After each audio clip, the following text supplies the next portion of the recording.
Trust fund kids versus minimum wage workers. What are the differences? Are they even alike in some ways? Probably not. I think we all wish we had a little bit of money stored in the account for us, but some of us just simply don't. Anyways, enough talking. Let's just get right into it. How much is in your bank account? Probably 80 bucks. Wow. I'd be freaking out. Sorry. The way she just looked at her like, oh my god, like, you're so bored. Her face, that face was like genuine, like, oh my god. 80 bucks obviously is not a lot in the account at all. There's some people that got zero. There's some people that I know some of y'all got overdraft fees in there, alright? So relax. I feel like she almost volunteered to give her some money. What are your stereotypes of people working for minimum wage? Be honest. Mostly I just think that like people's worlds revolve around work.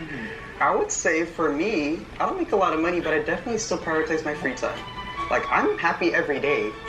You know what I mean? But it would be nicer to have a lot more money. Hey, listen, I'm gonna speak for the Latino side, bro. The Latinos, bro, work is everything. Everyone has that one tío, or even your father, when they get older and they retire, them dudes will do anything around the house just to feel like they're doing something. Honestly, if you gave them an opportunity, they'd go back to work. What stereotypes do you have of people with trust funds? And do I fit those stereotypes? You know what? No, you don't fit them. My stereotype would probably be like snobby or kind of like off, you know, just kind of like rude. If you have manners, your parents raise you right. I think that's what parents should do. They should set up their kids to have a stable life. You broke that stereotype, so thank you. Thank you, thank you. The way the media like depicts people with trust funds is like they don't have a desire to really like work or do anything, you know, productive with their lives. But yeah.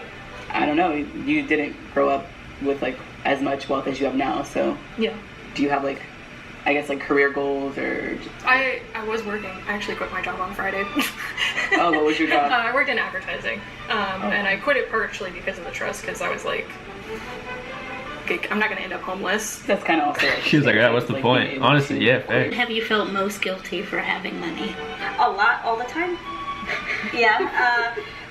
I just feel guilty about not being more conscious about what it meant to have that economic status. I was very young, and that brings a lot of guilt into my mind.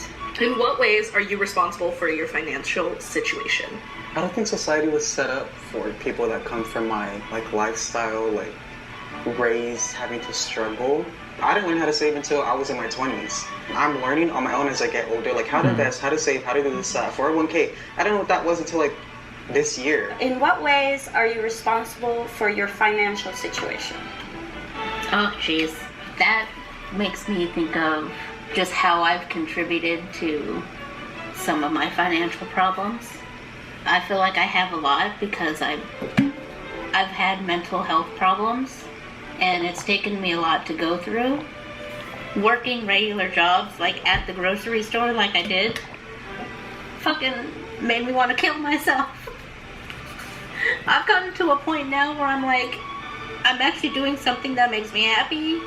It might be paying me significantly less, but the mental clarity that I have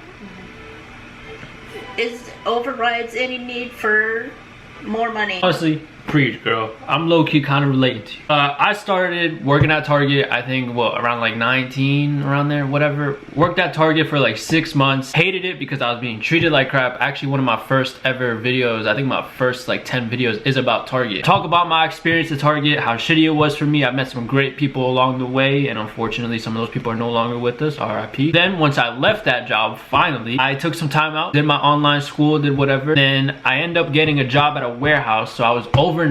I did that for almost 2 years, and honestly, I look back at it and I'm like, how did I do that? There were so many times where I genuinely, like, I don't know how I did certain things. Like at that time, I was juggling school, I was juggling my YouTube videos. I've been posting consistent for a minute, bro. I haven't been posting like daily since like, what, December of last year, but I've been posting consistently for a hot minute. So I'm dealing with YouTube, I'm dealing with my school, I'm dealing with my overnight job. At that time I had a girl, and then I'm also dealing with my anxiety, all that stuff all at once again. Like, it was a lot for me. It genuinely was. There was times where I'm like, bro, I can't do this. I can't. And then it wasn't until like last year I got laid off from that job, which I look at it and it's a blessing, because if I never got laid off, I probably wouldn't ever leave unless I really had to. It was just so comfortable. And now I'm here living off my savings, because I saved up a bunch of money, and I'm reacting and doing my videos for y'all because this is what I genuinely love and want to do. So I kind of feel her on that, gang. I'm not gonna lie. Like I feel you on that, and I hope you're doing good. Your biggest struggles in life? I don't really know what I wanna do, really. My struggle is often like, how do I actually make myself happy beyond just like my basic needs being met? What are your biggest struggles right now? Definitely money. What are your biggest struggles in life? My mental health is probably the biggest struggle. What's your trauma?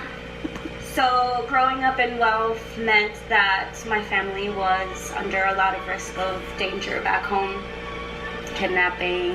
I had to have a guard with me at all times, and then Oh yeah, you're in slowly I would Venezuela, realize bro. that You're gonna other get people around me hit up that I real didn't quick. know were also my guards, but they were everywhere. I struggled a lot to get a sense of like safety in the world. Yeah.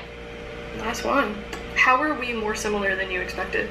I don't know. To me, you seem like a normal, like humbled person who has like their head on straight, a very like broad perspective. And I feel like that's like all I could ever ask for from anyone. Yeah. No, we're similar in the sense that we just both love being in our 20s. We're both like having fun. You have like such an amazing personality. It was like so fun. I was really nervous. I was nervous. I was like, oh my gosh, she's gonna spit on me and be like, oh my god, sorry. He's doing the play of a lifetime right now.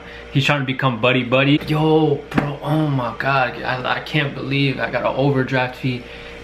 If only I had someone to like help me with this overdraft fee, maybe something. He's gonna be like, oh my god, no worries, how much do you need? He's gonna be like, oh, I only need like $100, that's it.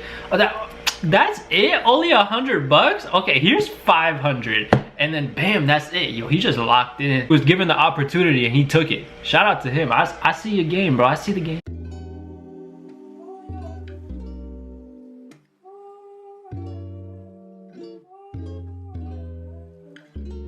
I see a flutter, baby.